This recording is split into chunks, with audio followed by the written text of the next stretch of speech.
noches, soy Luis Novarecio, esto es Animales 2020, día 47 de la cuarentena, día 47 del confinamiento obligatorio. La gente está cansada, la gente está angustiada.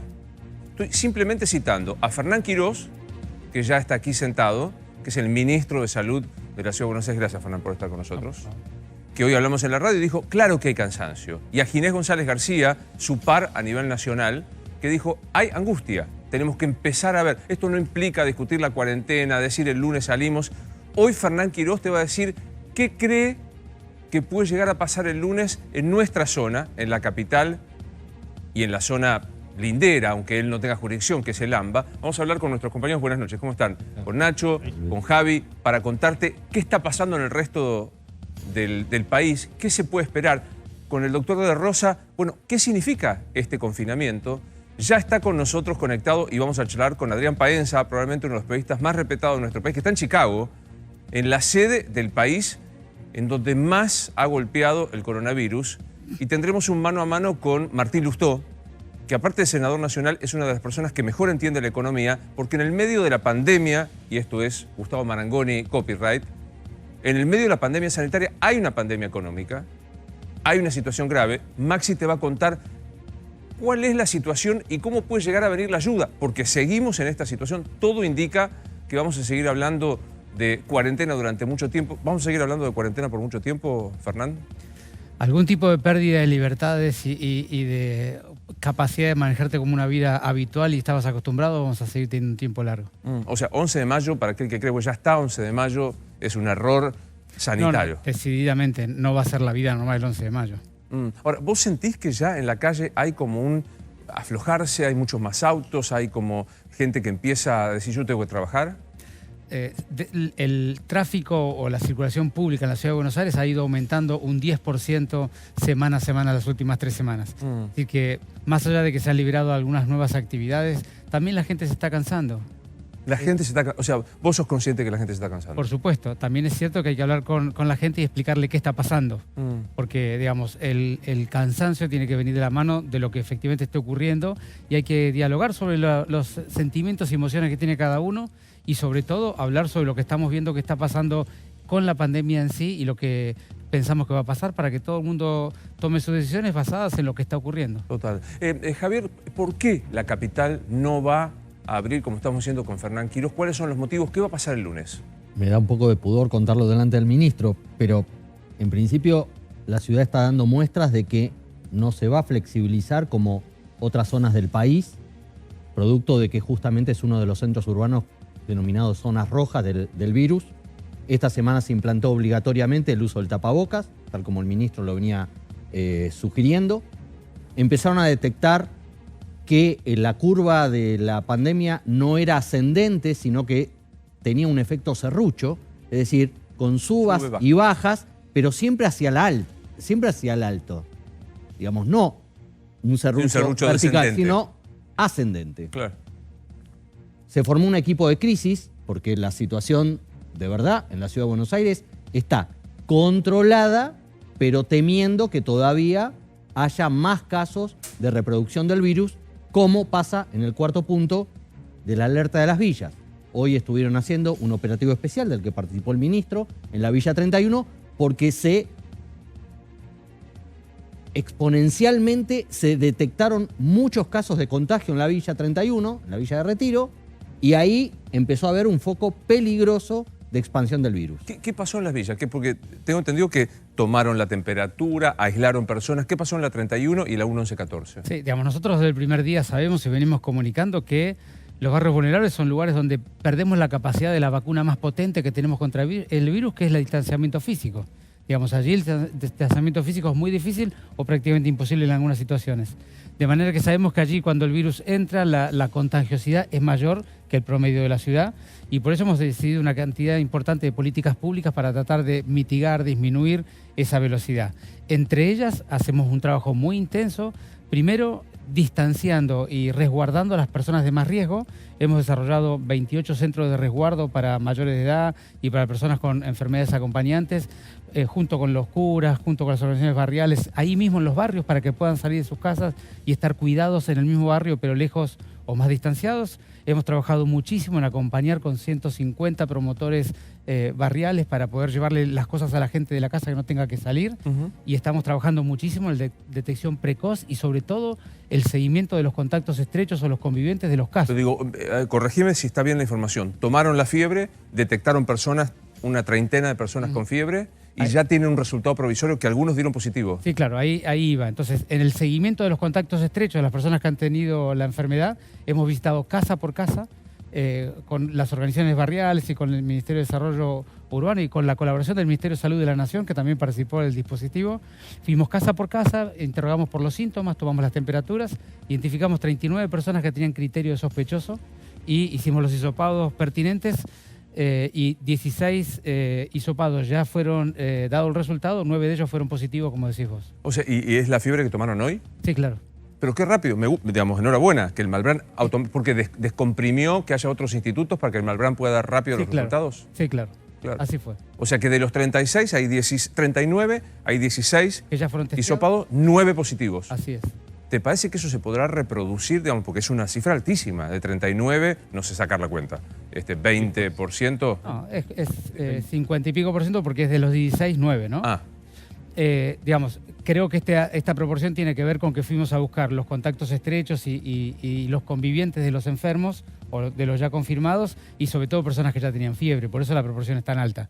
No, obviamente que esta no es una proporción del barrio. No es la proporción del barrio. No, decididamente no. Fuimos a las casas donde la gente que convivía con alguien que fue diagnosticado, con lo cual la probabilidad de enfermarse es importante, y sobre ellos solamente aquellos que tenían síntomas. Ministro, perdón, ¿no se demoró un poco este operativo?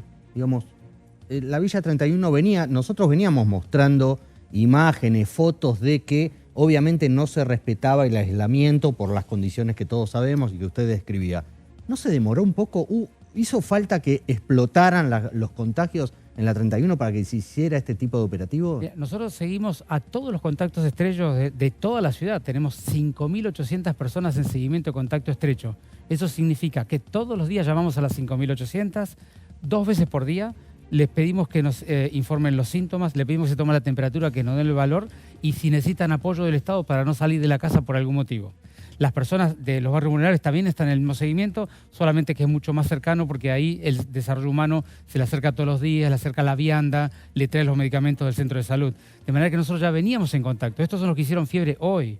Esa es la realidad, esa es la evolución de esta pandemia en los lugares donde el distanciamiento es tan difícil. Sí, Nacho. Vos sabés que hoy hubo una reunión muy importante entre el jefe de gabinete Santiago Cafiero en Casa Rosada con el jefe de gabinete porteño Felipe Miguel para trazar un poco lo que es el borrador de lo que eventualmente mañana presentaría la Ciudad de Buenos Aires.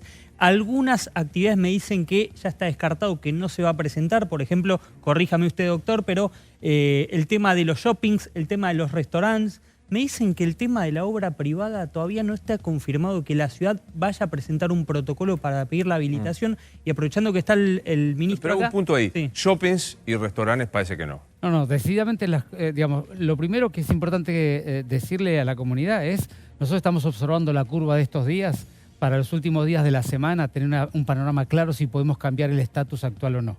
Si fuéramos a cambiar el estatus actual hay que elegir muy bien qué cosas cambiar y sobre todo ser muy prudentes en la progresividad de las decisiones, porque luego hay que tomar decisiones a partir del lunes y evaluar en los días subsiguientes el resultado. Yo digo, shopping si no, y obra privada que planteaba Nacho, a mí me llegó una idea de que era obra privada, construcción, que no superara 5 personas trabajando en el lugar. ¿Te parece? Es un tema que está totalmente en discusión dentro del equipo de gobierno todavía, por eso no me gustaría hablar uno por uno. Está bien. Pero quiero decirle un mensaje bien claro a la ciudadanía, nosotros estamos esperando estos días para saber verdaderamente qué está pasando con los casos en la ciudad, para ver si podemos hacer el esfuerzo entre todos de tomar algunos riesgos a partir de la semana que viene, riesgos cuidados y riesgos que van a tener que ser reevaluados permanentemente. Todo el tiempo. Pero también me decían del gobierno nacional que estaban advirtiendo un cansancio, esto que usted marca, y que estaban dispuestos a sentarse en la mesa con ustedes para, si se quiere, surfear una especie de cuarentena administrada en la que fueran viendo día por día, abrían y si veían que la gente descontrolaba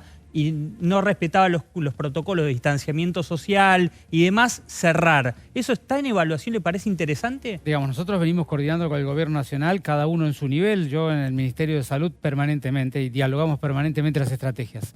El tema del seguimiento tan corto en el tiempo es que el resultado digamos, existe una causa que es más interacción social y luego una consecuencia que es la enfermedad. Claro. Y entre una cosa y la otra no pasan menos de 5 a 7 días, Pero con lo cual no es sencillo ese control. Sí. Quiero retomar algo que vos decías, la gente está cansada. Ginés dijo angustiada. O sea, digamos, hay angustia, hay cansancio, y me parece que ahí debe jugar algo, Enrique, que es que vos has planteado, que es el no saber hasta cuándo, o sea, algo que no termina, que en este caso es la cuarentena. Sí, el gran tema de todo esto, y acá no hay culpables, porque ojalá alguien tuviese el remedio. De hecho, yo te estaba por preguntar si le sigue siendo válido la toma de temperatura, si es un tema libre más la saturación o no.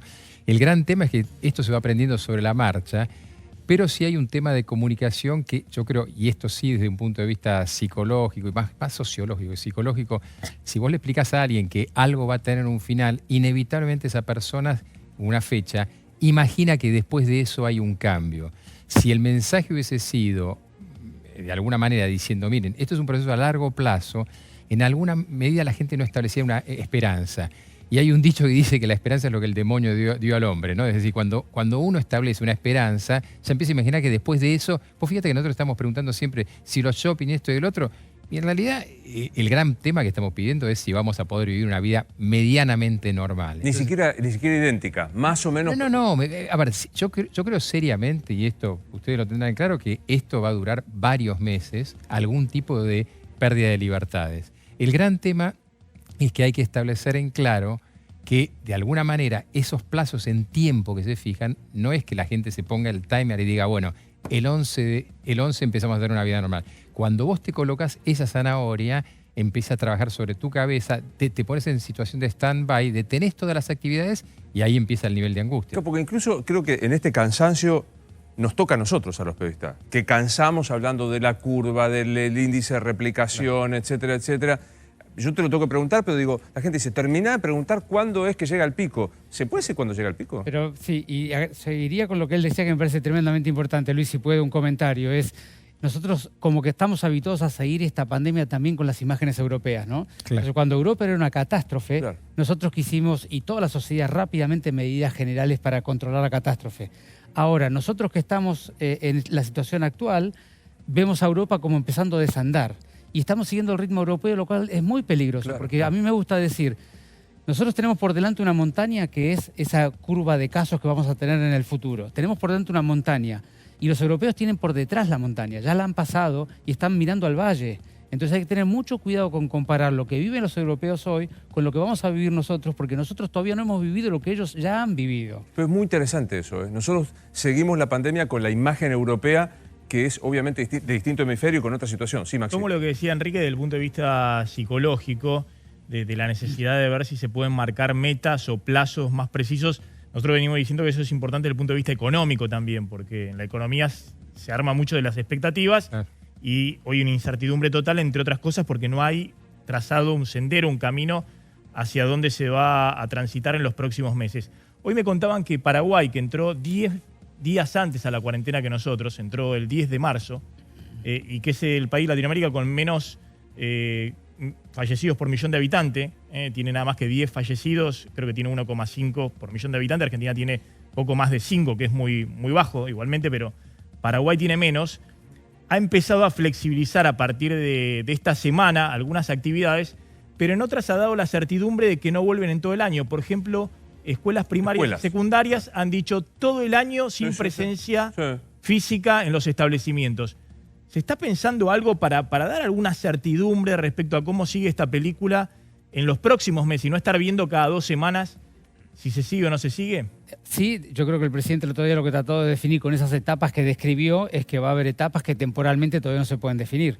Pero hay una cosa que naturalmente tenemos que saber, es que nosotros tenemos por delante un pico de casos, ya sea un pico bajo, forma Roma, lento, pero por delante tenemos un aumento de los casos, con lo cual todo lo que hagamos ahora para suavizar, hay que saber que en algún momento podemos desandarlo nuevamente.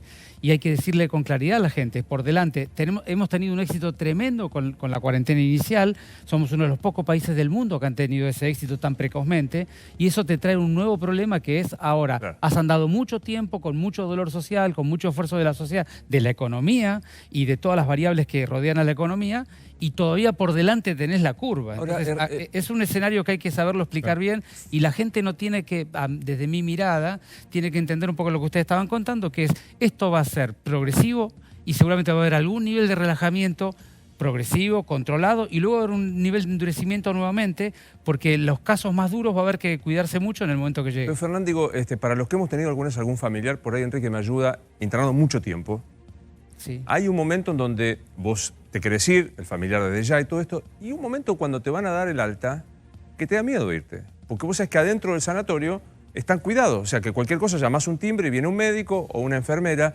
Digo, ¿no hay un riesgo de que las autoridades se enamoren, lo digo respetuosamente, la cuarentena, y que también en la gente se traduzca, che, no levanten la cuarentena porque tengo miedo de infectarme? ¿El miedo a salir a la libertad de vuelta?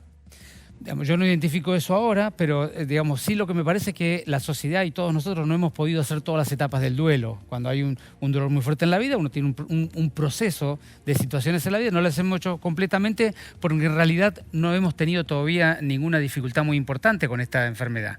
Pero entonces es muy importante no moverse con la sensación social hacia el terror inicial y ahora no aguantamos más que venga lo que venga, porque ninguna de las dos cosas es buena. Lo que hay que hacer es procesar la realidad, entenderla, tomar elementos de la realidad para poderla comprender y manejar, y sobre todo aprender a cómo enfrentarla en cooperación social, que es lo que tenemos que hacer. ¿Cómo te pega? Digo, hablale, vos decías, la gente está cansada y en muchos casos angustiada. Hablale, hoy vinieron acá a la puerta los de las agencias de loterías, que son una cantidad de gente, de fuente de trabajo muy importante. Los transportistas escolares están todos los días acá. Dicen, denos alguna... Hablale a esa persona que quiere ser respetuosa, que te cree, que bancó la cuarentena, pero dice, no puedo más. O sea, no me alcanzan las ayudas económicas, no me alcanza, tengo que darle de comer a mis hijos. Hablale a esa gente. A mí me parece que es muy importante comprender que en esta pandemia todos estamos poniendo algo y todos estamos sufriendo, pero hay que cuidar muy bien a los que más sufren. Entonces hay que evaluar cada situación en particular e intentar dar una respuesta. A veces la respuesta la tiene que dar el Estado, a veces la tenemos que dar en comunidad, a veces la tenemos que dar en el pequeño barrio o en el pequeño edificio, para diferentes dimensiones de la vida. Pero lo que no podemos hacer es mirar para un costado en alguien que la está pasando mal. Tampoco podemos hacer demagogia sencilla y decir, sí, te vamos a resolver el problema porque el problema es grave. Todas las sociedades del mundo lo han sufrido. Y lo que hay que hacer es analizar cada una de las situaciones difíciles y estar todos dispuestos a aportar algo para pasar este momento. Pero es complejo cuando no hay una perspectiva y no se sabe, porque vos tomás el tema del transporte escolar, ¿no? Pero lo mismo puede pasar con algunos comercios, restaurantes y bares. Si ustedes tienen la información de que durante 6 meses en la ciudad de Buenos Aires no se van a poder abrir, bueno, va a haber que pensar algo absolutamente distinto. Va a haber que darle la certidumbre si va a haber una ayuda estatal por 6 meses, que es difícil sostener una ayuda estatal, o si van a tener que reconvertirse. Es decir, hacer una actividad completamente distinta con la ayuda estatal para esa reconversión. Te cuento que eso pasa en la Argentina, Claro. no en la Alemania de Merkel. Estamos al borde del default. Hoy va a venir Martín Lustó, vamos a hablar de economía, aparte con Maxi y con Marangoni, ¿no? Sí. Lo que quiero decir es que no es fácil para alguien que está en la incertidumbre de que no sabe si cierra o no cierra definitivamente su negocio, su comercio, su actividad, si tiene la incertidumbre total, si desde el Estado no le están diciendo, mirá, el camino es este. Estas actividades por los próximos 3 meses no se abren. Estas otras por los próximos 6 meses. No se y para puede eso, este va a ser el plan para ayudarlo. No se puede eso, Fernán, que plantea Maxi, que digamos, no es que uno está forzando sacar un título que para que diga dentro de 6 meses abren los shopping, sino para dar certidumbre y saber cómo te manejas. No se puede decir, por los próximos 6 meses los shopping no van a funcionar. Es que a mí me parece que en un escenario de incertidumbre, un escenario tan inédito como lo que está pasando el mundo, ponerse en un lugar y querer dar certidumbre sería engañar a la gente.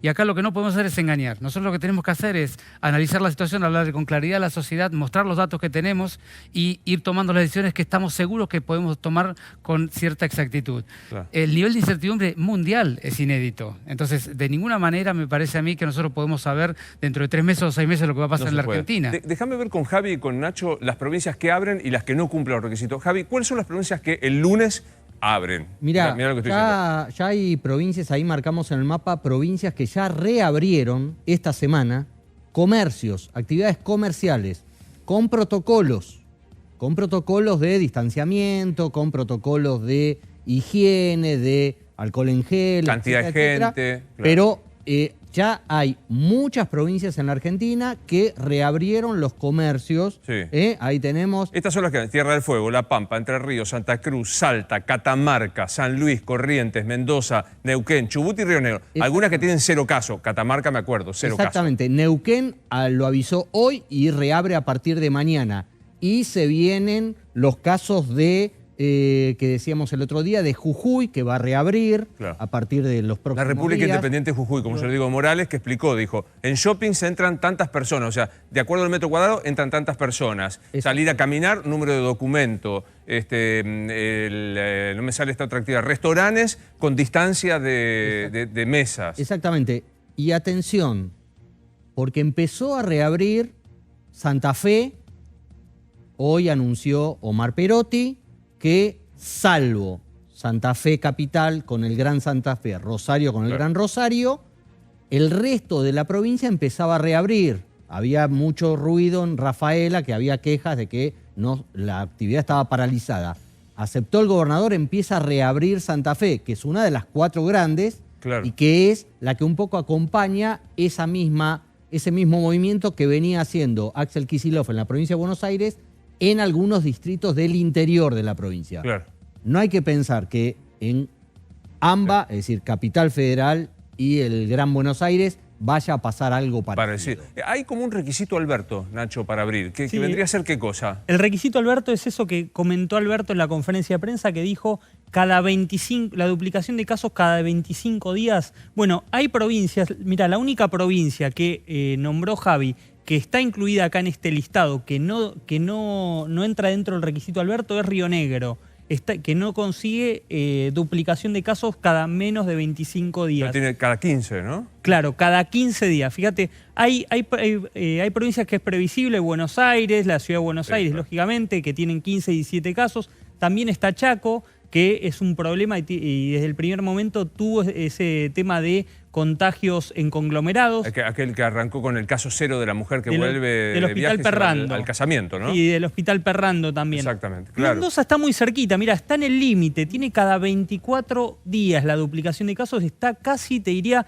al borde de cumplir con el requisito, y hay un foco y un problema creciente en Misiones, no por la cantidad de casos, tiene muy poquitos casos Misiones, son 25 apenas, pero en los últimos 3 días está teniendo un pico de duplicación. Cada 3 días duplica casos. Arrancó la semana pasada, tuvo 4, 8, 16 y está con problemas. ¿Estamos en 17 en la capital? Sí, en realidad, sí, prácticamente ese es el número. O sea, que recordemos cómo es el índice, cómo se toma en cuenta. 17 días para que haya el doble de los casos que hay. ¿Hoy cuántos tenemos en la capital, Fede? ¿Lo tenés presente más o menos? ¿De hoy mismo, de la cantidad total o de la cantidad de hoy? De la cantidad total.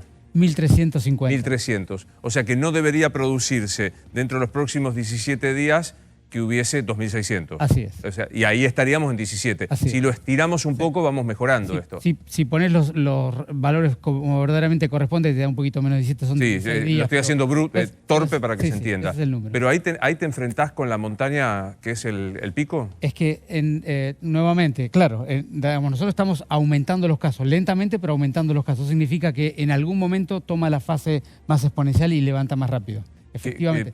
Eso es lo que va a ocurrir en el próximo mes, en el próximo mes y medio o en los próximos 20 días, de acuerdo a cómo evolucionen los casos. O sea, tenemos lo que queda de mayo, hoy estamos a 5 de mayo, lo que queda de mayo y un rato de junio. Efectivamente. Esto sabiendo que dentro de 4 días cambiamos y dijimos otra cosa porque algo pasó, quiero decir, no es una... Llevamos tanto tiempo estable que parece razonable las demás dimensiones que estábamos discutiendo, darle un poco de aire, pero sabemos que por delante todavía tenemos el problema, no es que lo hemos superado como han hecho las ciudades europeas. Claro, sí. Digo, si me permite a lo mejor un ejemplo muy casero, pero digo, a veces uno comienza un tratamiento para una dolencia relativamente menor y te dicen tomate una pastilla cada 6 horas. El resultado es positivo y la pregunta del médico es decir, mira, ¿puedo bajar la dosis? Porque a lo mejor por el dolor de cabeza me empezó a afectar el hígado, que en este caso sería la economía. Entonces yo creo que para linkearlo con lo que dice Maxi, ahí está el tema, ¿no? Ver si se puede bajar un poco la dosis, porque dicho sea de paso, es una medicación muy cara. Ya después lo vamos a ver. Es carísima la medicación. El efecto y uno tiene que tratar de seguir financiando el tratamiento. Entonces, ¿hay manera de articular bajar un poco la dosis. Si la pastilla era cada 6 horas, en vez que sea una cada 6, sea una cada 8. Sí, claro. Se entiende perfecto. Sí. Decididamente es lo que todo el mundo, en todo el mundo, literalmente se está tratando de aprender y razonar. No es nada sencillo lo que vos estás diciendo, porque los instrumentos de gestión tienen un nivel, un rango de exactitud que es demasiado grande para tomar decisiones con facilidad. Vos tomás una decisión hoy, no conoces qué le va a pasar a la contagiosidad del virus al día siguiente y recién 2 semanas después te das cuenta de las consecuencias. Entonces es un tema extremadamente delicado para manejar, pero el razonamiento que vos estás haciendo es el que todo el mundo trata de hacer. Hoy vi en el tuit oficial del premier británico, él habla y ya empieza a hablar de lo importante de la experiencia Oxford, de la vacuna Oxford, y dice, ahí vamos a tener que tener la colaboración de varios, de los laboratorios para fabricar, de los farmacéuticos para distribuir y del mundo para colaborar. A mí me alentó, la verdad que nada menos que el premier británico diga, trabajemos sobre septiembre y Oxford. ¿Es un hecho? Yo estuve la vez pasada que te presentaron el proyecto aquí. A mí me parece un tanto optimista la mirada que se describió desde Oxford, pero decididamente es uno de las potenciales vacunas que vamos a tener más rápidamente. A mí me parece que pensar una vacuna en este año es demasiado optimismo. Y también hoy te escuchaba de las experiencias que se van a ir conociendo, pues se está trabajando sobre la marcha. Hablabas de Islandia, hablaba de otros lugares. Por ejemplo, el uso del remdesivir, este antirretroviral, que tendremos más casos porque, claro, se ha testeado poco, o sea, por la experiencia de la enfermedad, ¿no? Y esa es la ventaja que tiene ganar semanas. Todo lo que le pasó a la Argentina de estas semanas que ganó, que fue de mucho costo social y económico, también le dio a la Argentina la posibilidad de entrar a un lugar con poca luz, con un poco más de instrumentos. Así que hoy ya sabemos más o menos qué cosa no anda y qué cosa podría andar. Todavía la información científica no es muy completa, digamos, los tratamientos en general, farmacológicos sobre todo, y no está todavía claro el impacto que tiene cada uno, pero ya sabemos más o menos bien cuáles podrían andar mejor que otros. ¿En la capital se usa el remdesivir? Estamos en la ciudad de Buenos Aires, tanto con otras zonas del país, está participando en un protocolo internacional donde una de las ramas usa esa medicación. Al día de hoy, el trabajo que ha demostrado la utilidad, digamos, o la eficacia del remdesivir es de una potencia, digamos, por decirlo así, estadística que todavía no es suficientemente clara. Expliquémoslo porque digo, claro, yo me puedo hablar de medicina. Claro, el trabajo demostró, un primer trabajo en China demostró que no tenía utilidad o que no era eficaz, pero tal vez eran pacientes con situación muy avanzada. Este segundo trabajo americano demuestra que disminuye 3 días el tiempo de estadía en el hospital, lo cual es importante. O sea, no es que te cura, te baja. Disminuye de 15 días a 12 días. Y la mortalidad, hay una tendencia a mejorar, pero no cambia estadísticamente. Es decir, no parece claro si verdaderamente baja la mortalidad. Con lo cual el impacto todavía no está claro. También leí, y corregime si está mal, que en la Argentina usar determinados protocolos es complicado, afortunadamente porque hay pocos casos. Entonces utilizar, por ejemplo, el plasma de persona que se ha curado, es difícil conseguir voluntarios porque hay pocos. Sí, por supuesto. Bueno, pero eso se trata de la ciencia internacional. La ciencia no requiere que el caso sea de tu país. Es decir, lo que necesitamos es trabajos científicos en el mundo que nos digan qué cosa funciona más que otra, ¿no? O sea, pero digamos, vos ves una mirada demasiado optimista con lo que dicen vacuna este año. Decididamente. Yo creo que nosotros tenemos que preparar un año que vamos a tener que gestionar esta pandemia con la mejor vacuna que tenemos hasta el día de hoy, que es distanciarnos. Distanciarnos, exactamente. Sí, Nacho. Ministro, algunos países para salir de la cuarentena hicieron test masivos de PCR, no los test rápidos. ¿Usted está conforme con la cantidad de test que se hacen? ¿Cree que tendríamos que incrementar la cantidad de test por día que se estén haciendo como para de alguna manera llevar o tener un horizonte de fin de cuarentena? Bueno, ese es un tema que hemos discutido varias veces y hay múltiples opiniones. Lo que yo digo es que la Argentina es uno de los países que menor tasa de testeo tiene, con lo cual me parece que el dato estadístico ya habla por sí solo. Ahora, decididamente creo que hay que combinar los test de PCR, que son los más caros, los más difíciles de conseguir, con los test rápidos, de una manera inteligente de tener mayor impacto comunitario.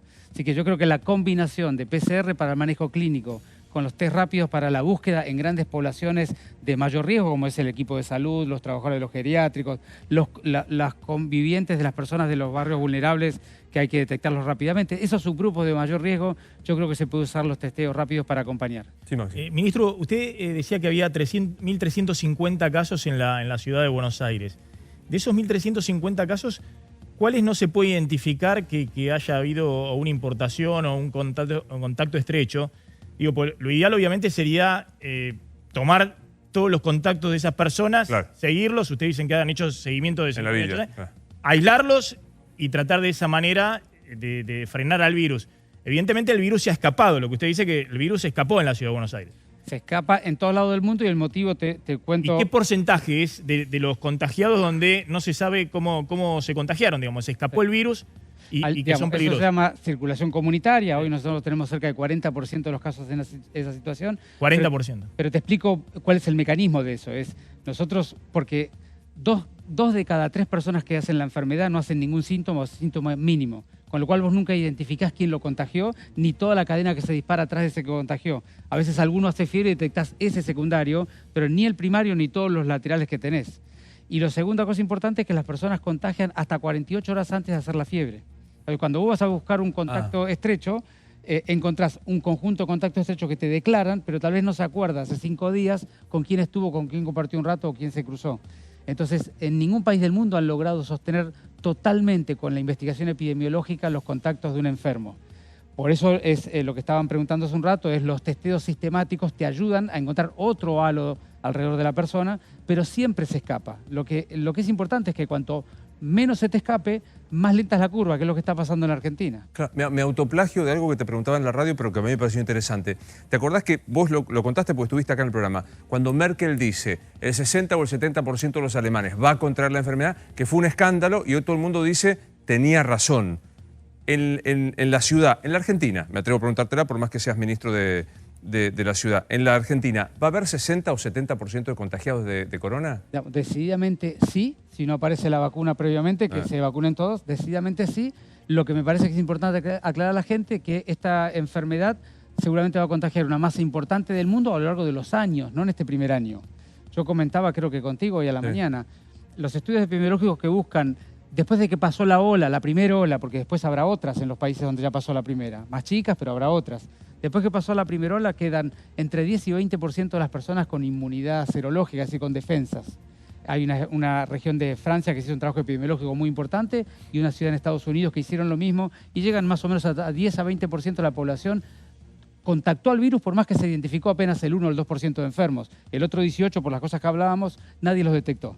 Pero han tenido la enfermedad, tienen anticuerpos. Entonces, en la primera ola te lleva 10 a 20% de la población. Después, a lo largo de las próximas olas, va a entrar otro 10. Otro 15. Eso es que vos decías, le faltó decir eso a Merkel. Lo que le faltó a Merkel es decir, se va a contagiar el 70% de los alemanes en los próximos 5 años. Eso es lo que le faltó explicar. ¿Cuánto da 60%? 45 millones somos en la Argentina, más o menos. Sí. ¿Cuánto es 60? Estamos hablando de 25 millones de Entonces, habitantes. sacar la cuenta. O sea, si no aparece la vacuna, es natural, o sea, es biológicamente natural que en 4 o 5 años haya 25 millones de personas que hayan contraído la enfermedad. Como hace la gripe, como hacen otros cuadros virales del invierno. Vienen periódicamente y periódicamente hacen su Ahora, el curva en tema es invierno. que si los anticuerpos que genera ese contagio duran por varios años o es algo O no, porque que, muta el que te virus. genera inmunidad nada más que por un periodo corto. O muta el virus y tenés que estar de vuelta... Ninguna de las dos cosas tienen respuesta en este momento. Es decir, lo que nadie sabe es, lo primero es, la inmunidad que vos adquirís por la enfermedad, ¿te dura de por vida o se pierde en algún momento? Bueno, tenemos 5 meses de experiencia, no podemos ¿Qué se contestar sabe? eso. Porque es impactante, yo cada vez que hablo con alguno de ustedes,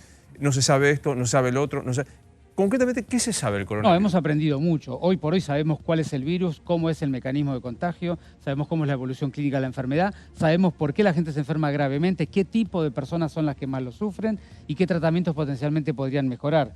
Me parece que hemos aprendido mucho, pero no se le puede pedir a una enfermedad que lleva 5 meses en la Tierra saber si va a durar 4 años la inmunidad, porque nunca nadie tuvo 4 años de la enfermedad. Quiero decir que ya están en el estudio Martín Lustón, si vamos a hablar del otro costado, que es la cuestión económica. Digo, me parece que es súper interesante. Estamos en un momento, por las dudas, lo dice Maxi, lo dice Gustavo, crucial de discusión sobre la deuda externa argentina. Sí, Nacho. Sí, ministro, vio que en algunos países ya se están abriendo, de hecho el Central Park de alguna manera fue motivo de una camp el fin de semana. En España, en Barcelona, llegaron las imágenes de gente saliendo a correr, haciendo vida normal. ¿Cómo le explica a la gente, aquí a los argentinos, que no habiendo tenido la cantidad de muertos, la cantidad de infectados, permanezcamos en cuarentena cuando en otros países pareciera que ese efecto, el efecto de tanta muerte y tanta cosa oscura de haber sufrido no tiene impacto?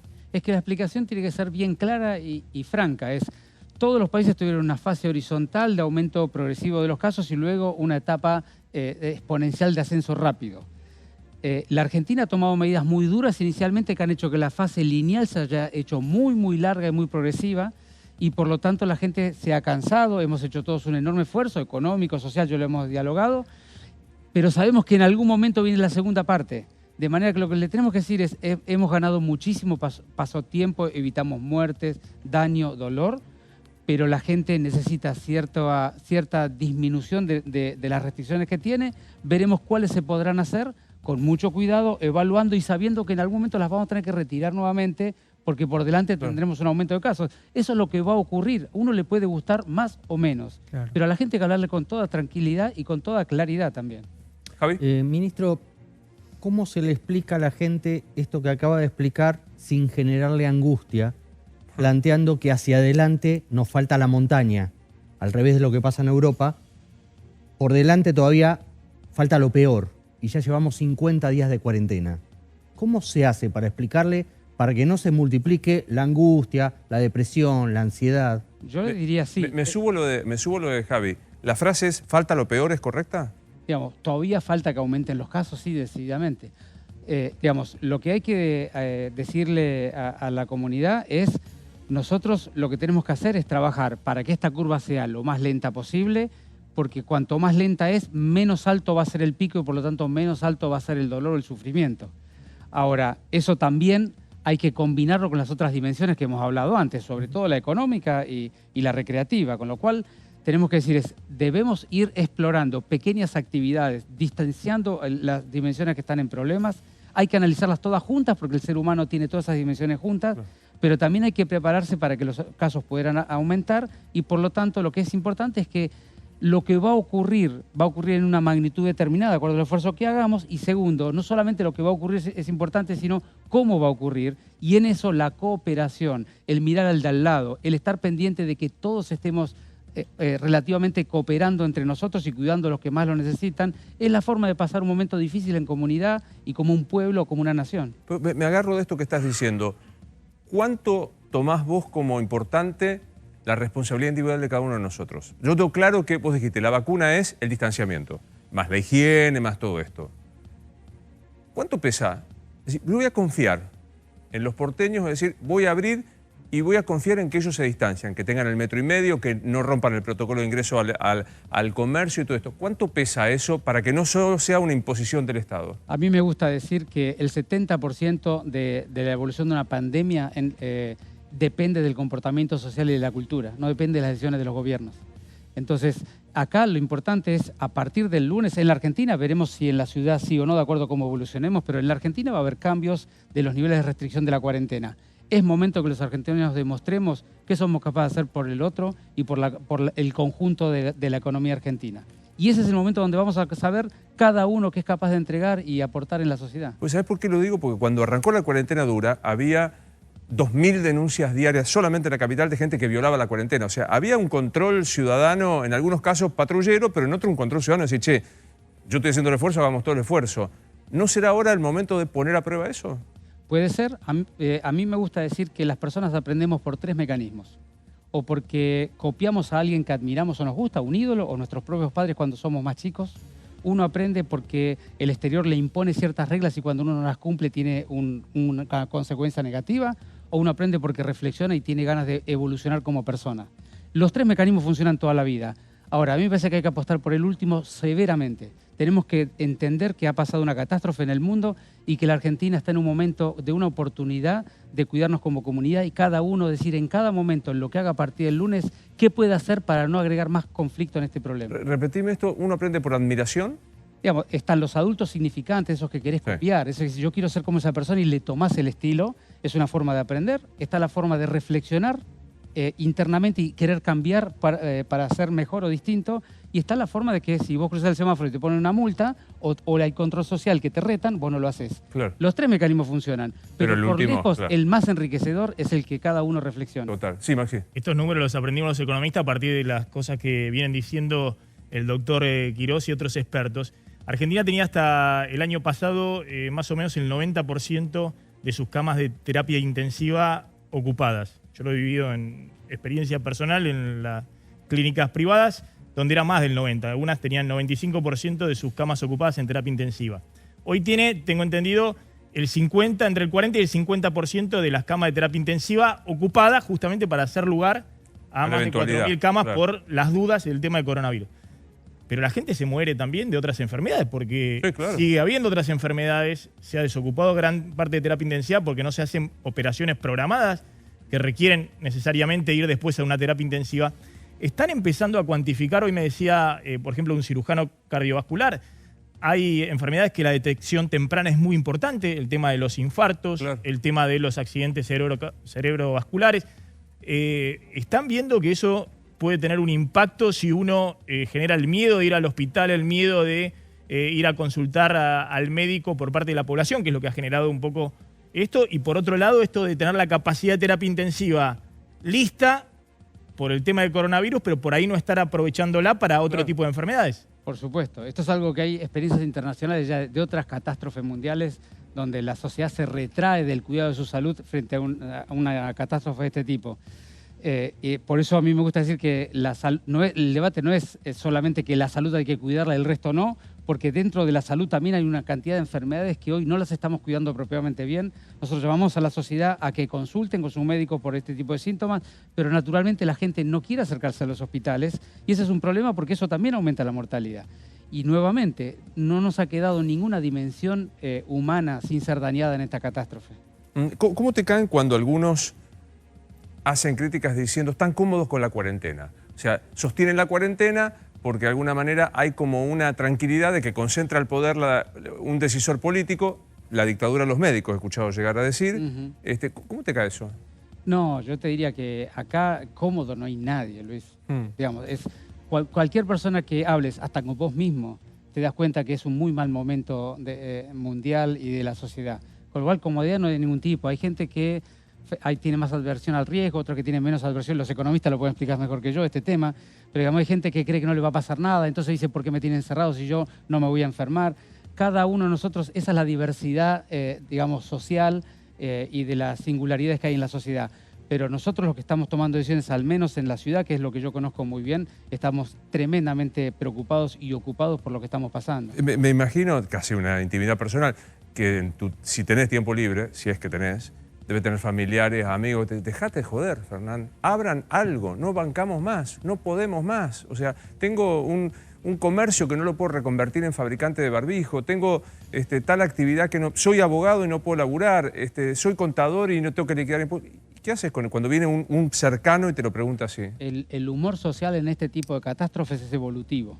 Y si vos te recordás que se decía hace 6 semanas es cierren por favor, saquen los chicos de la escuela, sigan, ¿por qué no toman decisiones? Es verdad. Entonces el humor social es evolutivo. Los líderes estamos para interpretar ese humor social, darle alguna respuesta, pero considerar una mirada sistémica de toda la problemática. Yo creo que ahí la dificultad es cómo combinar una posibilidad con una certeza, porque para mucha gente la enfermedad del coronavirus es una posibilidad, pero tiene una certeza, que no llega a fin de mes o que no llega el mes que viene, o tiene una empresa que sin el horizonte desaparece. Entonces, ¿cómo? Y ahí me parece que hay un elemento. Acá se ha mencionado muchas veces el concepto gente, y yo lo entiendo como simplificador, pero como tal no existe. Hay distintos grupos que tienen distintas perspectivas, sensaciones, impresiones, y a lo mejor es una particular percepción mía. Yo creo que no están segmentados los discursos convenientemente. Pero es muy interesante lo que dice Gustavo. Hay una posibilidad. Hoy yo no estoy enfermo y puedo caer enfermo, gravemente, porque puedo enfermarme sin síntomas. Pero tengo una certeza, si no laburo, me la pongo. Por supuesto, digamos, nosotros estamos en un escenario dilemático. Yo vengo insistiendo mucho en estos días en eso. Es toda decisión que tomamos desde el día 1 de marzo, que presentamos la primera vez con Horacio la conferencia de prensa de cómo estábamos preparándonos. Desde ese día para acá, todas las decisiones que tomamos fueron para evitar un potencial daño y generando un daño directo con la medida tomada. O sea, daño va a haber. Es un escenario totalmente dilemático porque toda decisión de protegerte de algo daña una libertad individual, daña la economía, daña el ámbito del resto de la salud, daña el ámbito de la sanidad física o mental. Es decir, que esta es la situación que tenemos que administrar. Por eso yo digo, el momento lo vamos a pasar. La pregunta es cómo lo queremos pasar, cada uno pensando en sí mismo o pensándonos como una comunidad? Y esa es la pregunta que nos tenemos que contestar ahora, cuando todavía no lo hemos pasado. Vuelvo al tema de la montaña y del Valle Europeo, por si hay alguno que se está sumando. Decías vos, y corregime, que Europa tiene la montaña detrás y está mirando el valle, porque lo peor ya pasó. Clima, cantidad de infectados, etc. Y nosotros al revés. Bueno, nosotros tenemos una montaña objetiva que es, se viene el invierno. Y el invierno todavía termina el 21 de septiembre. No ha habido DNU que lo haya cambiado. ¿Eso significa que el 21 de septiembre es una fecha en la que vamos a tener que bancar, hasta el 21 de septiembre, bancar duramente la cuarentena? Veremos cómo evoluciona la curva. Tal vez evolucione rápidamente y termine más rápido, tal vez sea muy lenta y tenga un pico más tardío. Al día de hoy no podemos estar seguros, pero es probable que en los próximos 2 meses, en algún momento de los próximos 2 meses, tengamos ese periodo más duro que haya que pasar. Eso es muy probable. Me acuerdo la primera vez que viniste acá, que estábamos empezando Animales en el ciclo, yo te dije, olvídate que nos demos la mano durante todo el año. ¿Sigue vigente eso? Sí, yo te diría, olvídate de muchas costumbres que hemos tenido en la historia. ¿Por ejemplo? Digamos, porque esta pandemia nos vino a demostrar un montón de cosas. Desde mi perspectiva, voy a hablar de cosas que no son mi ámbito de expertise, ¿no? Digamos, pero lo primero, obvio, es el nivel de interdependencia entre los países y las personas. Venimos acostumbrados a que hay que ver qué tengo que hacer yo para que a mí no me pase. Hace un rato ustedes me decían, a mí me va a dañar o no me voy a enfermar o no. Pero la pregunta es, así hay que mirar el problema. La pregunta es, ¿a cuántos va a enfermar, no si me va a enfermar a mí? Claro. Entonces acá hay que entender una cosa. Primero somos seres humanos que estamos en un planeta que tiene unas dinámicas naturales que no estamos respetando. Pero segundo, que es muy importante, es el nivel de interdependencia que tenemos es muy superior a las organizaciones que tenemos montadas para garantizar que esa interdependencia sea razonable. No, pero yo tomo esto del horizonte que plantea Maxi, que yo lo comparto 100%. Si a mí me planteas un horizonte, me voy armando la cabeza. Puede parecer simbólico, pero me olvido de dar la mano, me olvido de dar un beso, me olvido de... Eso probablemente, pero es mucho más complejo mantener un horizonte cuando tenés que definir qué actividad económica se puede activar, en qué momento se tiene que desactivar, qué actividad recreativa se puede dar, en qué momento hay que desactivarla, qué nivel de sociabilización vamos a permitir para reconstituir los vínculos más sociales. Ahora, Luis, no quiero ser alarmista, pero si entiendo bien de lo que está diciendo el doctor, la gente tenía miedo desde el 20 de marzo, cuando se impuso la cuarentena, de salir a la calle, pues tenía miedo a contagiarse. Pero lo que está diciendo el doctor es que si salías a la calle en ese momento había menos probabilidad de contagiarte de la probabilidad que va a haber de contagiarte si salís a la calle. El 11 de mayo. Ahora que se tiene que empezar a abrir la cuarentena. Entonces es complejo. Es complejo. ¿Es así? ¿Entendí bien? Por supuesto que es así. Bueno, ¿y cómo total. explicamos eso entonces? No, Porque justamente estamos hablando de cómo hacemos de la casa para salir, Este es cuando va a haber más probabilidad de contagiarse ahora. Claro, un viejo debate de la medicina es cuando vos conoces una mala noticia para tu paciente, ¿qué conducta vas a tomar? Y la vieja conducta paternalista, así, latina, hasta hace 20 años, era yo mejor no le digo nada para que no sufra, lo voy a acompañar. Claro. Y la verdad que no me parece una buena manera de administrar una realidad de este porte. Me parece que lo mejor es que dialoguemos con respeto, con cuidado y con responsabilidad sobre lo que está por delante, que tampoco es inmanejable y es dramático. Pero si uno o lo minimiza o hace la cosa catastrófica, no está preparando al diálogo social y a las herramientas que la sociedad tiene que tener para pasar el tiempo que tengamos que pasar en los próximos meses. Quiero agradecerte especialmente, como siempre, que venga. Una curiosidad casi personal. ¿Formado dónde? ¿En qué universidad? En la Universidad de Buenos Aires. ¿Hiciste algún, aparte de la carrera de medicina, hiciste algún tipo de posgrado en comunicación? No, yo hice una maestría en Gobierno y Dirección del Sistema de Salud en Cataluña. ¿Será de ahí que vendrá los catalanes esta capacidad de poder expresar? Bueno, he sido docente universitario durante 30 años, con lo cual he adquirido alguna capacidad de transmitir los conocimientos que yo tengo. Una alta capacidad, si me permite. Gracias por venir, Fernando. Gracias, gracias Un por placer. invitarme. Ya estoy con Martín Lustó, que vamos a hablar un poco de economía, no un poco, no, mucho de economía y también un poco de política. ¿Qué pasó? ¿Se encontraron? Cristina fue a verlo. Cristina fue a verlo. No es que, porque le dijo a Geuna y a Dufar que él se ofreció ir a verla a Cristina, pero Cristina le dijo, no, te voy a ver yo, Olivos, ¿no? Sí, fue un gesto, algunos dicen que fue un gesto como para dejar en claro que entre ellos está todo bien, vienen manteniendo contactos permanentemente por teléfono, hablan seguido generalmente al final de cada día. Hoy se vieron cara a cara, Luis, una reunión que se prolongó por más de 1 hora y media en Olivos. No hubo terceros, esto es Alberto, Cristina, no estuvo ni Santiago Cafiero por el lado de Alberto Fernández, ni tampoco la gente de mayor confianza de Cristina, pero sí trascendieron algunos temas que se trataron. Tema deuda, Luis, Tema deuda, clave para la vicepresidenta, también para el presidente. Tema cárceles, la vicepresidenta, hoy tuiteó sobre la situación carcelaria en la provincia de Buenos Aires, está preocupada por esa situación. Kicillof presentó un plan en ese sentido y hay sectores del kirchnerismo que manifiestan un enojo hacia Miguel Pese, Bien. titular del Banco Central. Mañana lo ampliamos a todo esto. Gracias. ¿Cómo no? Martín, ¿Cómo andas, Luis? ¿Bien? gracias por venir. Un placer. Te llama el presidente mañana y te dice, ¿cuánto banca la economía argentina así en la cuarentena dura que tenemos? ¿Qué le decís?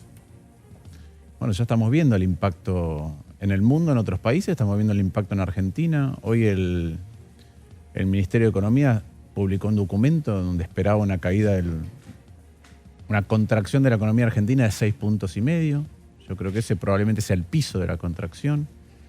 Y estamos viendo cómo un montón de actividades, a veces empresas, a veces personas, cuentapropistas, profesionales independientes, están cada día más desesperados. Entonces es evidente que de esta manera la paciencia económica y la paciencia social ya se está agotando. Entonces estaba muy bien lo que decía Fernán, que además de, vos decís, ¿por qué explica bien? Porque tiene la cabeza muy clara, por eso explica bien. Entonces Fernán estaba contando cuál es el dilema, casi como cuando se encastra una nave espacial con otra en las películas, que hay que ir con el joystick de un poquito de un lado y un poquito de otro. Eso tiene hoy la situación, por un lado epidemiológica y por el otro lado económica. Ahora digo, vos decís, la paciencia para el cuentapropista, digo, para el laburante todos los días está casi agotada. ¿Hay otro modo que no sea esto que está pasando, alguna ayuda, que vos me dirás si está llegando como corresponde, si el Estado está aportando? Pienso en autónomos, en monotributistas C&D, pienso en los laburantes cuentapropistas. ¿Hay otro modo?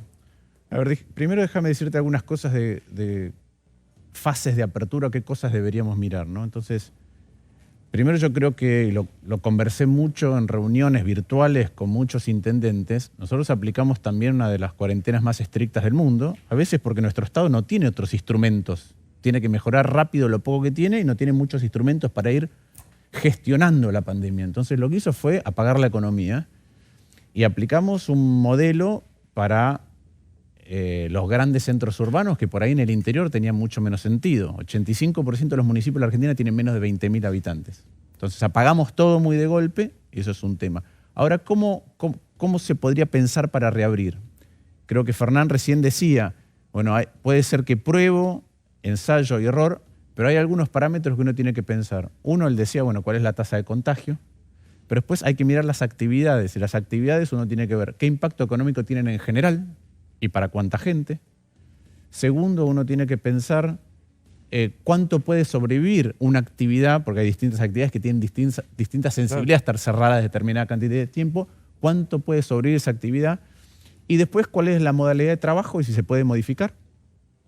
¿Sí? Si hay más o menos interacción cercana, es más o menos entonces la probabilidad de contagio y cómo la gente se traslada hasta ahí. Y por último, esto de que la demografía en la Argentina es muy distinta que en otros países. Entonces, aplicarla a lugares donde hay mucha más densidad poblacional, como si Argentina fuera totalmente homogénea, me parece que era un error inicial que el presidente corrigió en el último anuncio, delegando un poco a los gobernadores. Ahora vos me preguntabas, los cuentapropistas, los profesionales independientes. La verdad es que la pandemia no cambia el estado que tenemos, la pandemia revela el estado que tenemos. Lo ves en las cárceles, lo ves en el sistema sanitario, lo ves en la propia capacidad del Estado para anticiparse o para haber tenido los insumos necesarios, lo ves en las carencias que tienen los médicos y también lo ves en cómo y a quién llegás. ¿Qué quiero decir con esto? Hace mucho tiempo, y esto lo hemos discutido mucho, que en la Argentina la clase media es como la gran olvidada, ¿no? Es aquella que paga impuestos, no tiene la capacidad para sacar su dinero al exterior, para evadirlo o eludir los impuestos, paga cada vez más y recibe cada vez menos del Estado. Y nuestro Estado tiene construido dos partes. Tiene construido un gran sistema de seguridad social donde registró a los sectores más vulnerables y sabe cómo atenderlos, cómo llegarles. Tiene un gran panóptico que es la AFIP, que mira a lo más grande, agente de retención en un lado, etc.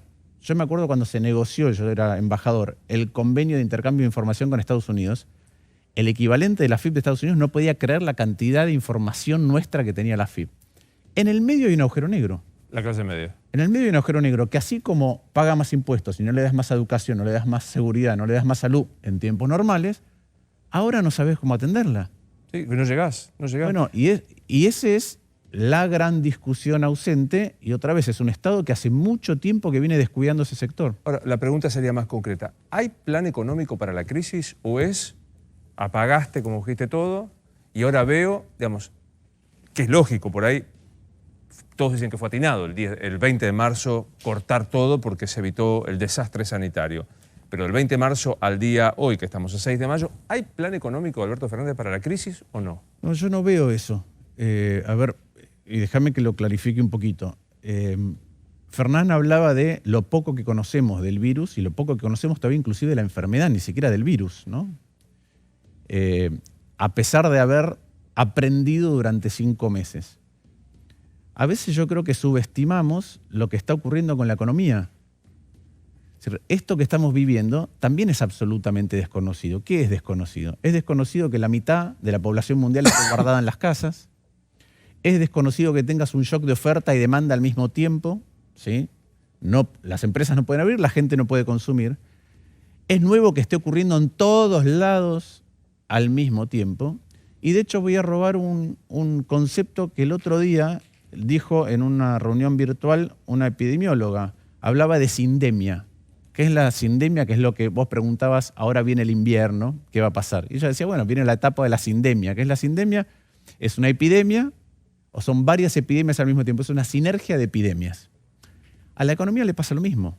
Tiene el efecto de lo que ya traía de antes, más el efecto de las decisiones de la cuarentena, más el efecto del mundo, más el efecto del Estado perdiendo recursos, porque a medida que la economía se apaga y te dejan de entrar ingresos, el Estado pierde recursos para atender. Entonces tenés como una multiplicidad de epidemias que te están afectando a tu economía. La pregunta es, ¿la estamos mirando con suficiente rigurosidad? ¿Estamos pudiendo abrir la cabeza y pensar esta particularidad, esta disrupción monumental? De la misma manera que el presidente se animó a mirar la disrupción monumental de un virus nuevo, desconocido, con un equipo de epidemiólogos e infectólogos, en mi opinión, en economía no. Y más ahora que necesitas lo que describe Fernán, el trabajo en conjunto. Claro. Pero yo digo, entonces yo te preguntaba, ¿hay un plan económico? Y si no lo estoy viendo. Voy más todavía. Vos dijiste, estamos subestimando. ¿El gobierno subestima el efecto, la catástrofe económica que se está produciendo? Sí, yo creo que hay un marco mental de pensar todavía, y creo que es parte de nuestra naturaleza como seres humanos, de acostumbrarnos rápido y pensar que las cosas son normales. Y hay todavía marcos conceptuales que me parece que en este momento del mundo están descolocados. Entonces esto no es lo cotidiano y ver cómo lo atiendo, es rápidamente cambiar la cabeza, cambiar los paradigmas con que lo estamos mirando, animarse a discutir con otros de otras disciplinas, inclusive economistas en nuestro ámbito. Hay muchos economistas de vertientes distintas que frente a esto están pensando muy parecido. ¿Sí? ¿Qué quiero decir muy parecido? Vos agarrás a alguien que el otro día Cavallo dijo, bueno, hay que emitir. Sí, claro. Sí, impresionante. Bueno, entonces yo creo que eso te da una idea de la magnitud del shock. Si abrís a un montón de disciplinas, vas a ver que hay muchas cosas que están ocurriendo al mismo tiempo y que entonces nos fuerza a enfocarlos desde un paradigma distinto. Y si no lo hacemos, corremos el riesgo de que así como en la parte sanitaria, si decíamos, bueno, esto es un virus como todos los que vinieron antes, el costo es altísimo en materia de, otra vez, gente en estado grave o decesos, disrupción del sistema sanitario.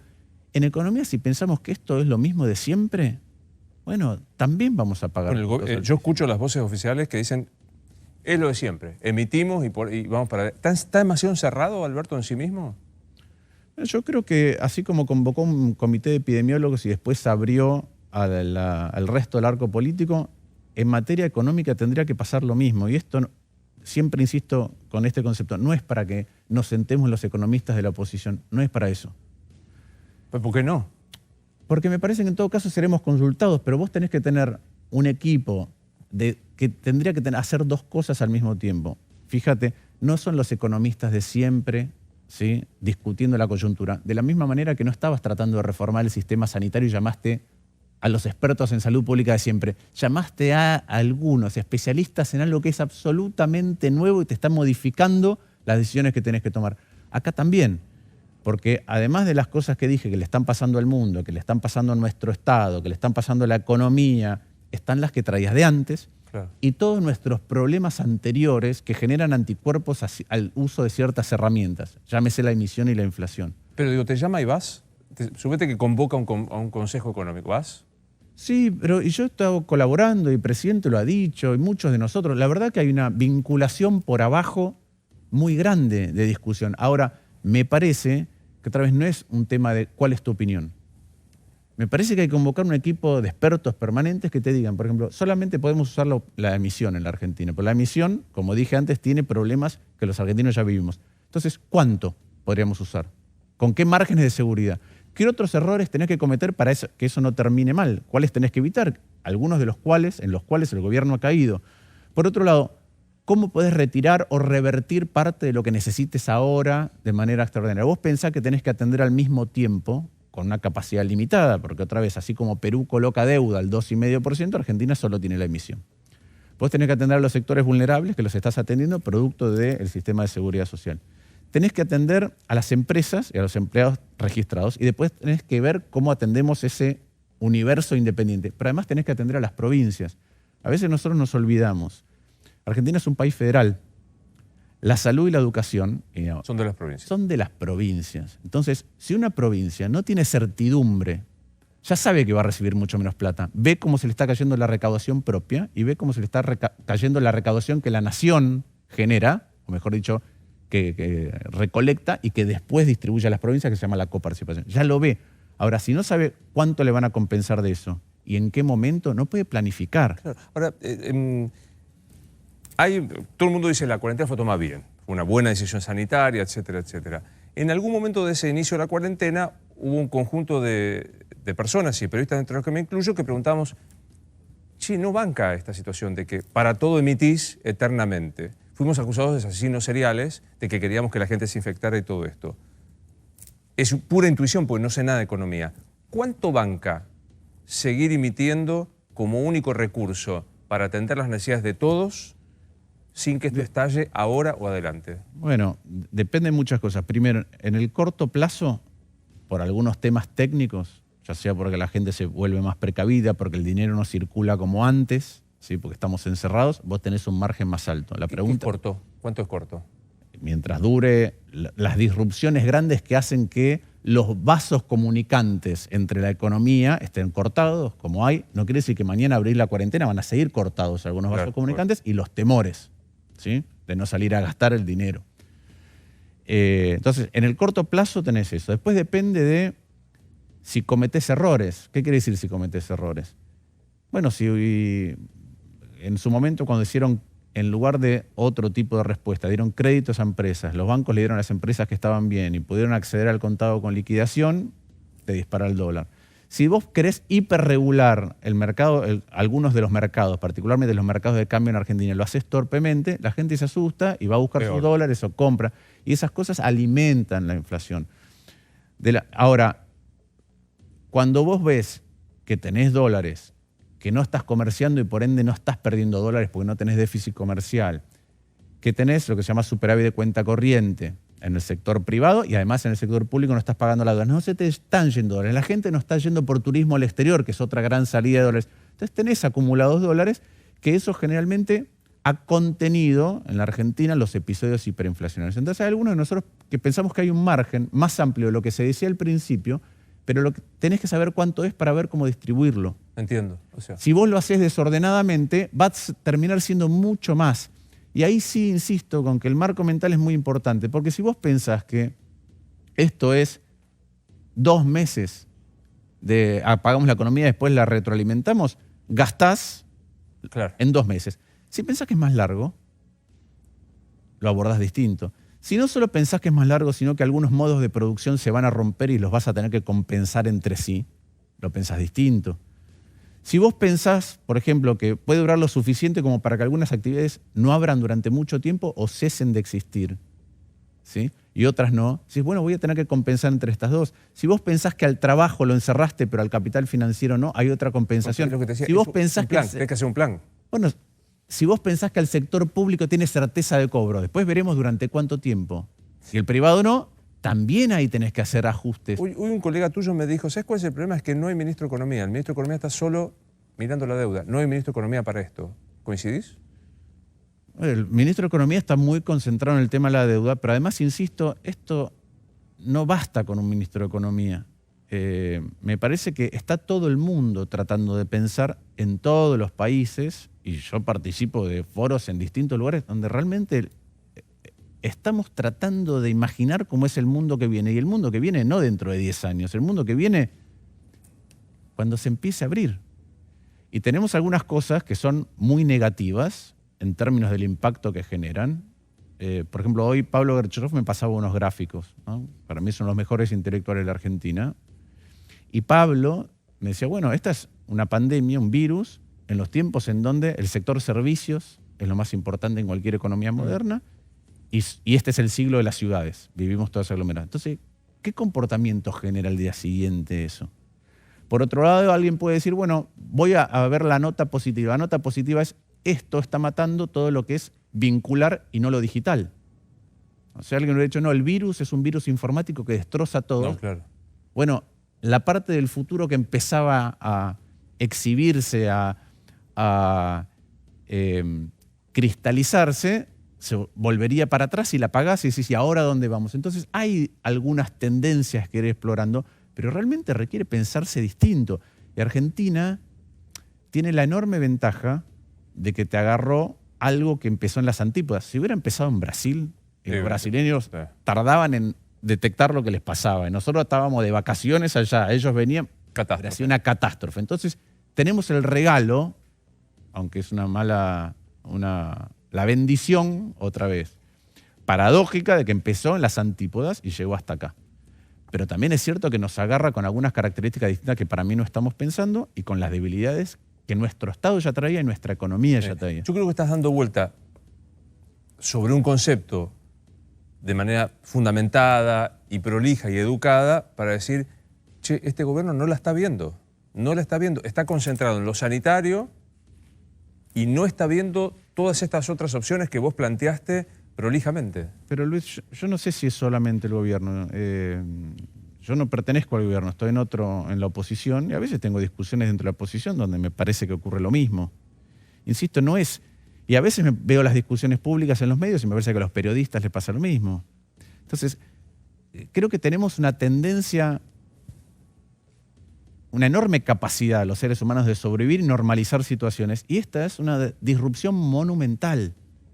Es una disrupción monumental, no solamente por el virus, sino por la respuesta que por un montón de situaciones, distintas, el mundo entero le está dando y que tiene un impacto muy grande en la economía. Y esas disrupciones las estamos viendo otra vez. La mitad de la población está encerrada. Vamos a tener una recesión global, de acuerdo al Fondo Monetario, que es 30 veces más grande que la del 2008-2009, que fue, en los números de cuánto cayó el PBI global, fue chiquita, 0,1, 0,2. El fondo dice, este año es 3. Estamos viendo países centrales, muchos al mismo tiempo, que van a caer 8, 9, 10, 11% las economías. Desempleo más grande. Estamos viendo en su momento, por un tema técnico, precio del petróleo negativo. Sí, claro. Bueno, estás viendo muchas cosas que al mismo tiempo te tienen que llamar la atención. Ahora, los seres humanos tenemos la capacidad de naturalizar lo que pasa. Y así es como muchas veces se responde mal por un paradigma que es el que traemos de antes a un problema que es absolutamente nuevo. Los otros días Melconian dijo acá, hay incendio ahora, hay que meter agua. El punto es que hay que pensar después cómo los bomberos sacan el agua y qué es lo que quedó, que es un poco lo que vos estás planteando en cada uno de los... El agua que hay que meter es la emisión, lo nombraste a Cavallo, que habló de una moneda nueva, el corona no sé cuánto. No, Melconian dijo el corona peso. El corona, bueno. ¿Qué opinión tenés de eso?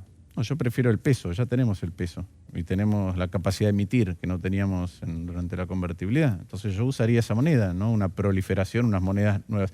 Ahora sí creo que hay que dar otras señales, porque yo insisto en que no es solamente las recetas que pueden usar otros países, sino que nosotros tenemos los canales limitados, tenemos un sistema financiero que es más chico, no sabemos que en otros países esto llegaba a estados que eran más funcionales, que tenían más información, que tenían una burocracia más aceitada, pero que no tenían, por ejemplo, el nivel de informalidad que tiene la Argentina. Otra vez, ese vacío al medio, no sabemos cómo llegarle y esa gente se está desesperando. Entonces, yo creo que no solamente tenés que convocar para ver cuál es el marco general y cómo después sacás el agua, que es lo que decía Melconian, sino a gente que sepa de gestión, de cómo le entras a cada lugar, porque si no cometés errores. Pensá que uno de los brazos más importantes que tiene el Estado, que es responsable de, en el gobierno nacional, del 35 o 40% del gasto público, es ANSES, y ya perdiste la cabeza de ANSES. ¿Es lo mismo si entramos en default o no? No, no es lo mismo. No. Vos sabés que vos entras, bueno, bueno, es una opción. Yo creo que el default está muchas veces subestimado en su impacto por la política en el corto plazo y sobreestimado por los banqueros. ¿Sí? A los banqueros les resulta incómodo, ¿sí? Obviamente, y a la política dice, pues si a mí no me prestan. Ahora, mañana el mundo, ¿sí? Todos los países, y Argentina también, va a necesitar capital. Vamos a destruir capital ahora. Es decir, las empresas que no pueden abrir, que no tienen capital de trabajo, que no tienen crédito, vamos a terminar todos más pobres, todo el mundo va a terminar más pobre, todo el mundo va a terminar más endeudado, todo el mundo va a terminar con nuevas desigualdades, no solo con las anteriores, sino con las que esta pandemia genera. Apaga unos sectores y otros, unos pueden cobrar y otros no. Entonces, eso va a venir. Entonces, cuando quieras reencender el motor de la economía, la pregunta es, las empresas, las multinacionales, las empresas grandes que arrastran después a las pymes formalizadas. ¿De dónde, claro? ¿De dónde? ¿De dónde? ¿De dónde? Entonces, no es lo mismo. Ya no te pido pronóstico a Shira. ¿Entramos en default para vos? Mira, yo espero que no. Creo que la pandemia además dio un margen importante para negociar. Lo que antes parecía más cerrado, hoy me parece que se abrió un camino. La pregunta es si las posturas que vemos y a veces los comunicados como el de hoy son parte de una estrategia, llamarla heterodoxa, más bizarra, menos común para sentar posición, pero abrir una negociación con la dureza que tienen que tener todas las negociaciones cuando defendés, sobre todo cuando defendés a toda una nación y no solo tus propios intereses, los intereses colectivos, o si es parte de una postura cerrada ideológica aprovechando la pandemia. Y no lo sabemos. No lo sabemos. ¿Vos crees que es una jugada para poner un término el truco, un apostador bizarro el truco que con nada te canta la falta, o es que es un dogmatismo ideológico que decir, este es el cambio del mundo y nosotros venimos a cambiar? ¿Es el paradigma del cambio? No lo sabemos. Otra vez, no es que te está cantando la falta con nada, te está diciendo yo no puedo pagar, esto es lo que yo propongo, y el otro quiere otra cosa absolutamente distinta, y en algún momento encontrás por ahí un medio que te conviene y que el otro también le cierra con respecto a la situación de hoy. Pero no lo sabemos, porque además este es un gobierno nuevo, este es un gobierno que se conformó, le tocó algo difícil, que es empezar a funcionar cuando todo está dislocado y aceitar los mecanismos internos, y se está viendo que algunas cosas funcionan y otras no, pero también fue una coalición electoral de un sector que se suele galvanizar más que otros, que es el peronismo, pero es una coalición electoral con distintas vertientes dentro de la coalición. Y todavía no sabemos, adentro se nota que hay discusiones en un montón de ámbitos. Y en ese tampoco sabemos cómo... Uno está tentado de preguntarle a cualquier entrevistado cuál es el modelo, cuál es el plan, pero nos agarró la pandemia, o sea que disloca absolutamente todo. Con toda la prevención de saber que desde el 20 de marzo la Argentina, junto con el planeta, cambió. Alberto Fernández, ¿qué es como modelo económico? ¿Podés decir esto? No lo sé. Creo que estábamos camino a verlo, que le tocó una circunstancia difícil y que tomó algunas de las medidas con las que yo no estuve de acuerdo, lo manifesté en los debates del Senado, pero todavía estaba empezando a caminar. Estábamos esperando. Es muy difícil saberlo Es que otra vez, esto no es nada de lo que habitualmente... A ver, ¿en tu familia alguien te contó una historia parecida a esto? Nunca. Bueno, ya está. No hay modo. O sea, yo le puedo preguntar a mi padre. Mi padre tiene 86 que va a cumplir este año. No, tampoco. Aguantame que quiero hablar de algunos. Viste que hasta la pandemia nos sacó de la tradición de dólar a 120, estaríamos 6 semanas hablando del tema. Lo mencionamos así como una cuestión o perspectiva de la economía. Dame un segundo. ¿Cristina? No, el Senado, nosotros tenemos sesión el 13. 3. El 13. El 13 con semi-virtual, mixta, ¿no? Es virtual con presencia de las autoridades de la Cámara. ¿No faltó en todo este tiempo que sesionaran presencialmente como corresponde el Senado? Sí, pero es difícil sesionar. A ver, yo creo que hay dos cosas para señalar. Primero, no es fácil sesionar presencialmente porque necesita gente en el Senado, es un lugar donde están los trabajadores más los senadores y además hay senadores que tienen, que son grupo de riesgo. Son grapes. Sí. Entonces, eso por un lado. Ahora, después, por otro, el Senado los senadores no trabajamos solamente cuando estamos sesionando. Yo, por ejemplo, al pobre Fernán lo molesto todo el tiempo, de la misma manera que voy a reuniones del gobierno en la ciudad. Hay legisladores que se hicieron cargo de los hoteles en los que llegaban los... Estamos atentos a, otra vez, acercar ideas nacionales a lo local, gestionando temas, a veces son donaciones, cuestiones de afuera, a veces ayudando a aquellos que se habían quedado varados. Y otra vez, haciendo lo que hacemos todos los días. Eso algunos trabajarán más, otros trabajarán menos, pero el Senado no trabaja solo cuando sesiona. Piensa proyectos, discute cosas, los presenta. Y además teníamos que organizar cómo iban a ser las sesiones, que creo que ya están lo suficientemente organizadas. ¿Le doy bola hacia el dólar fideo 60 y al dólar contado con liqui 120? Si le das bola, ¿en qué sentido? Digamos que es un el dólar en la Argentina es un termómetro. El dólar en la Argentina es un termómetro, que es un termómetro digital malo, digamos. No, que un día suba 20% el dólar no quiere decir que la Argentina esté 20% peor, es ridículo, pero es un termómetro. Y además es un termómetro de cómo nos sentimos. Y la verdad que la historia en la Argentina avala eso. No es solamente el que puede comprar dólares. El que no puede comprar dólares también mira qué es lo que pasa y se asusta o no. Entonces sí hay que darle bola a los dos. Hay uno que es importante para las importaciones y por ende para la formación de precios, que es el dólar oficial. Y el otro es importante como estado de ánimo y peligros que se pueden contagiar o no al sistema financiero y derivar en inflación futura. Viste que los más agoreros dicen hubo una devaluación del 50% desde que empezó la pandemia. ¿Es correcto eso?